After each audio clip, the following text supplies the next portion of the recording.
Hello guys, welcome back to my channel. তো সবাইকে জানি মকর সংক্রান্তি অনেক অনেক শুভেচ্ছা। তো এটা তার পরের দিনে ব্লগ শুরু করছি। তো যেহেতু আমি বাড়ি চলে গেছিলাম শ্বশুর বাড়ি, তারপরে কালকে আসলাম পিঠা খেতে। তো কালকে রাত্রিবেলা আসলাম, তোমাদের সাথে শেয়ার করিনি কারণ প্রতি বছর একই পিঠা বানি, তাই আর শেয়ার করিনি। তো আজকে হঠাৎ করে প্ল্যান হয়েছে, আমার পিসির মেয়ে আসছে, তো ওরা নাকি ঘুরতে যাবে ইস্কন। তো ওই যে আমিও যাবো, তো ও আসে তার জন্য আমিও আসি। তো থাকবে কিছুদিন, তো আমি কিছুদিন থেকে তারপরে চলে যাবো। তো আজকে হঠাৎ করে প্ল্যান হলো ওরা নাকি ইস্কন হতে যাবে। তো আজকে পিঠা বানাবো না, এসে টাইম থাকলে বানাবো, নাহলে কালকে বানাবো, সেটা তোমাদের সাথে শেয়ার করবো। তাই কিন্তু রেডি সেডি হয়েছি নর্মাল, শুধু চান করে উঠলাম তাড়াহুড়া করে। তাই ভিডিওটা করা ছিল না, তো এখনই মাত্র বদির কাছে করে আসলাম, তাই জন্য দেরি হয়ে গেল। তো ওরা রেডি হয়ে আছে, তো আমি এই চুড়িদারটাই বললাম। তো যে রেডি হয়ে ওদের ওখানে যাই, তো দেখি ওরা কী করছে। এই যে রেডি, তো দেখি এটা কি পড়ছিস তুই? চা খায় ক কি বলছিস ক? আমরা রেডি, এই যে বেরিয়ে পড়লাম। তো দেখ এদিকে এ আসছে সোনাপুর থেকে ঘোরার জন্য, গোপী ড্রেস পরেছে, আমি চুড়িদার করছি। চলে আসলাম ইস্কন মন্দির, এখন ভিতরে যাব আমরা।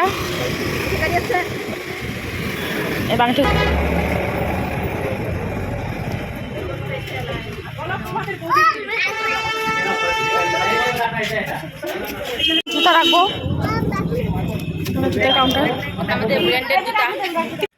চলে আসলাম আমরা ইস্কন। এখন ভিতরে যাচ্ছি, এই যে বদি, এই যে এখন খুলবো যে ফুল।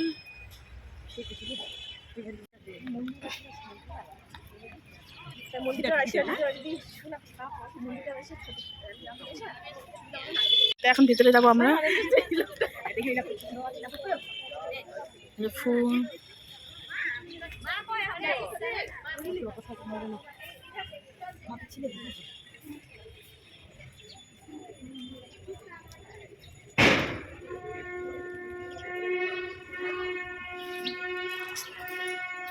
মন্দিরটা দেখলে ভালো লাগে না ঠাকুরলা।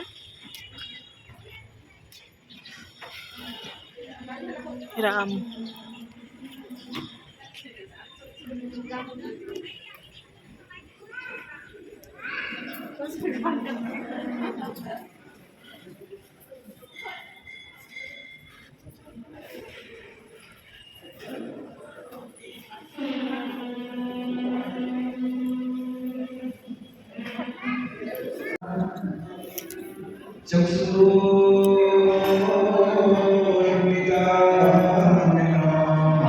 ক্লাস করে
মন্দির ভিতর থেকে বের হয়ে গেলাম।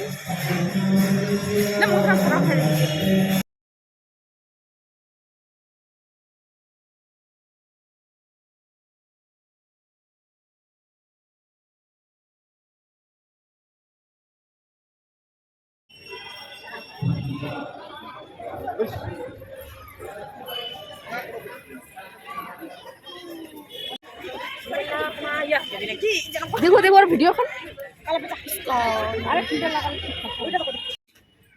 ভিতরে মোবাইল করা যাবে না, ক্যামেরা বন্ধ। ঘোড়ার গাড়ি, এখানে টিকি জল, অনেকটা জল আছে না এখানে। তো অনেকটা রাত হয়ে গেছে, একটু পরে এখন চলে যাবো বাড়ি। আচ্ছা তো মাছ আছে তো ঝাপ দেখতে পাইছি, ফুচকার দোকান, এখন ফুচকা খাবো। ফুচকা খাতো কি খাবে গাইস? এই যে আমাদের ঘোরা কমপ্লিট, এখন ফুচকা টুচকা খাওয়ার পরে গাড়িতে চলে আমরা নেমে গেছি আমাদের বাড়ির সামনেই, মানে রডমোহন মোড়ে। তো এখন যাচ্ছি বাড়ি। তো গাইস এরা ভাপা পিঠা বানাচ্ছে। তো এই যে পিঠের কালার এরকম হয়েছে, হলুদ কালার। তো ফার্স্ট টাইম দেখলাম হলুদ কালারের পিঠে। তো জানি না কিসের জন্য এটা হচ্ছে, এটা হচ্ছে কেকের মতো হয়েছে। এই যে এরকম পিঠে না কোনোদিন দেখি না এরকম পিঠে কালার হয়। এখন কি অবস্থা জানি না কি কিসের জন্য এরকম হচ্ছে। গাইস এখানে আসছিলাম তো ভাপা পিঠা হয়নি, ঢাকাটা যেহেতু লাল লাল হচ্ছিল তার জন্য আর বাড়ি যেতে পারলাম না। এখন যে খাওয়া দাওয়া করতেছে তো আমাকেও খেতে বলতেছে, আমি বললাম যে খাবো না। তারপরে তো আমাদের বাড়ি থেকে সবজি নিয়ে আসছে আবার, এই যে ছেঁকা মাছ না আর কি বাঁধাকপির সবজি। তো যখন ভাত খাবো তো গাইস এই যে পিসির বাড়িতে ভাত খাওয়ালাম। তো এখন 10:30 বাজে, বাড়ি কোনো ঠিক ঠিকানা নেই, বাড়িতে কি হচ্ছে না হচ্ছে জানি না। তো তখন খালি ভাত সবজি আছে, ওগুলাই খাওয়া দাওয়া হবে। তো এখন এই যে বাড়ি যাচ্ছি, তো আমাকে যে এগিয়ে দিচ্ছে। তো গাইস পিসিদের বাড়িতে খাওয়া দাওয়া করে যে চলে আসলাম। তো 11টা বেজে গেছে, তো ওখানে যেহেতু খাওয়া দাওয়া করলাম তো আর খাওয়া দাওয়া করবো না। তো আজকে যে ঘুরতে গেছিলাম তো শরীরটা ভালো লাগছে না, তাই একটু মাথার মধ্যে তেল দিলাম। আর অনেকদিন থেকে তেল দেওয়া হয় না, তো কালকে যেহেতু মাথাতে শ্যাম্পু দিব তার জন্য ভাবলাম আজকে রাতে তেল দিয়ে রাখি। তো মারা খাওয়া দাওয়া করতেছে, তো আজকে ঘুরতে গেলাম ওটাই তোমাদের সাথে শেয়ার করলাম। আর দিদি আসছে, ও আসে পিঠে খেতে বানাতে দুটোই। তো আমি ওতে আসি, ও আসি বলে আসছিলাম, নাহলে আসতাম না, এখন পরে আসতাম। তো এখন কবে বাড়ি যাই আমি জানি না, তো আমিও 2 দিন থাকবো তারপরে বাড়ি চলে যাব। তো আজকে ইসকন গেলাম, তো এখন কালকে দেখি কোথায় যাই, প্ল্যান করব সকালবেলা। তো এই ব্লগটা এখানে শেষ করছি, কেমন লাগছে অবশ্যই জানিও, ভালো লাগলে অবশ্যই লাইক কমেন্ট শেয়ার করো। এখন টাটা, এখন আমরা ঘুমাবো, গুড নাইট।